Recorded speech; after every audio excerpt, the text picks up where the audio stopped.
So you and Jim work out the deal, and you're set to debut after WrestleMania, and this will allow you a chance to finish your commitments in ECW in Japan.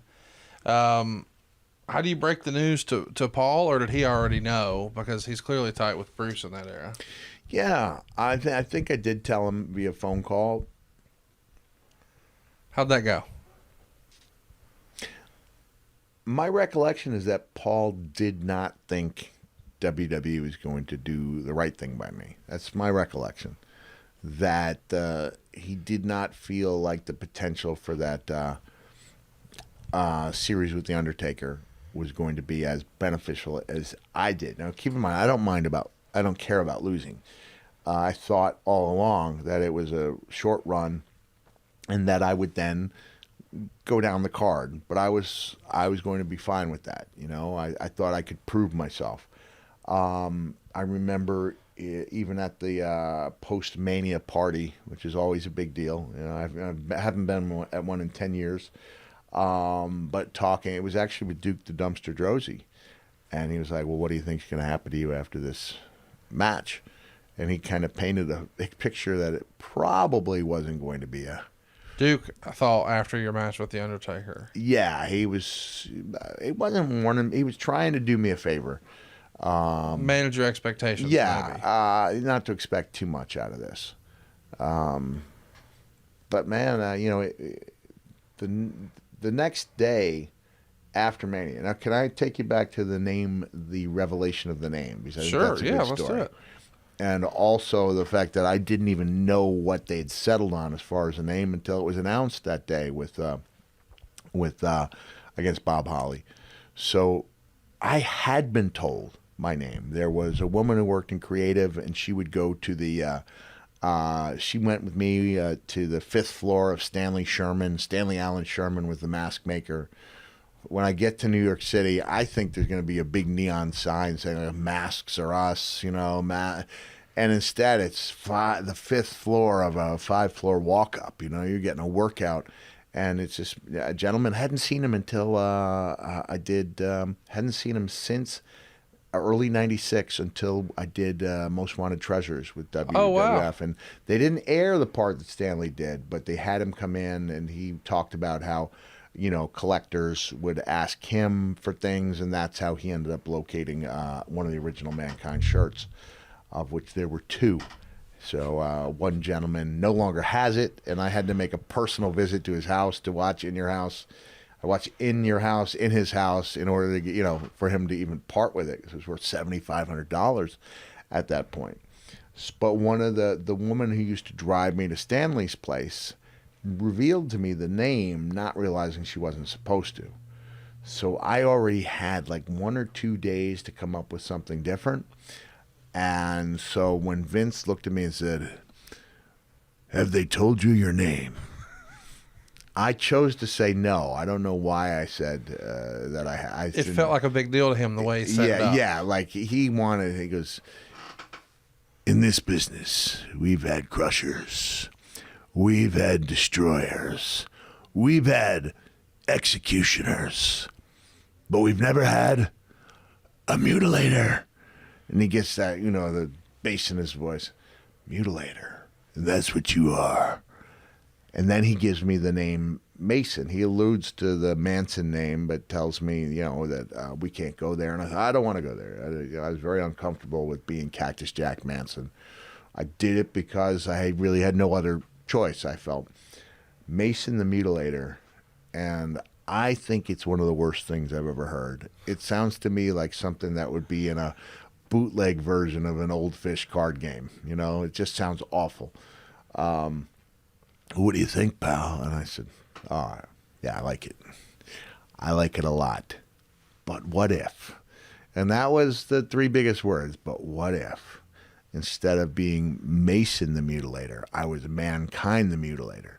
He says, "I don't think I understand." I said, well, this way, when they're talking about the future of mankind and the destruction of mankind, it means 2 different things. You know, it's talking about me and a people.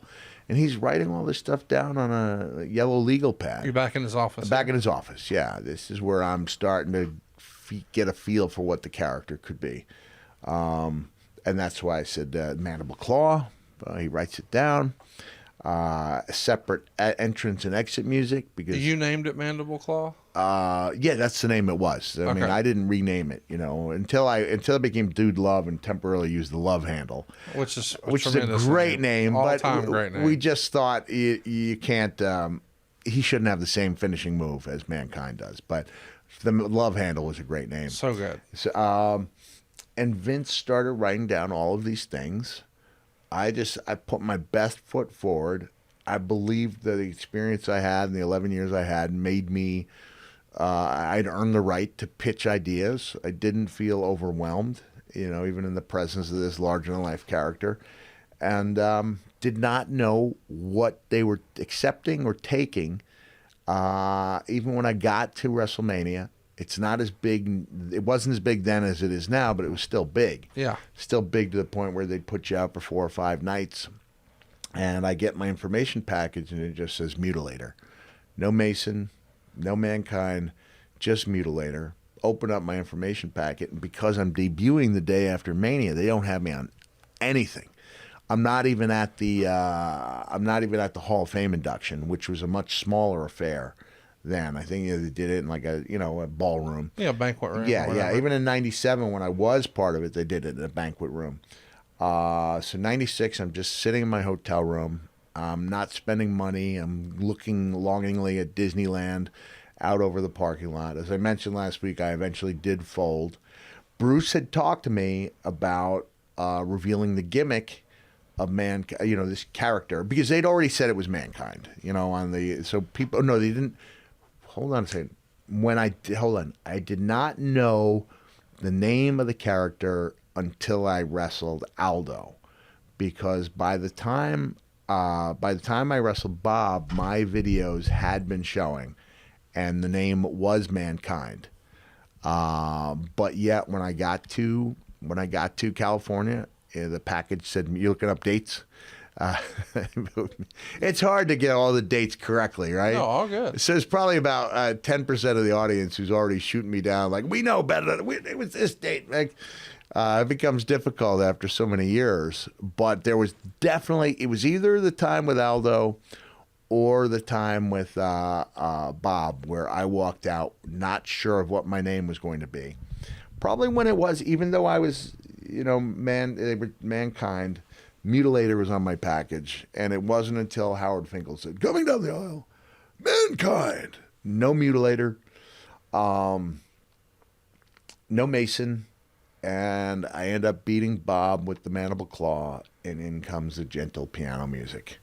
And Vince asked me why the second set of music. I said, because I feel like the only thing that would soothe this guy's heart is the sounds of human suffering.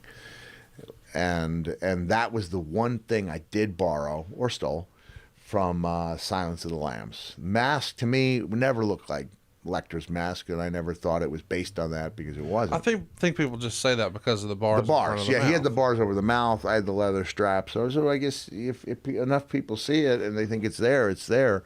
But I never felt it. I was never going for a Lecter feel, except to try to duplicate the peace of mind he feels after he's just killed 2 or 3 human beings in brutal fashion in the jerry-rigged jail cell in Memphis at the airport hangar, which is just an incredible scene.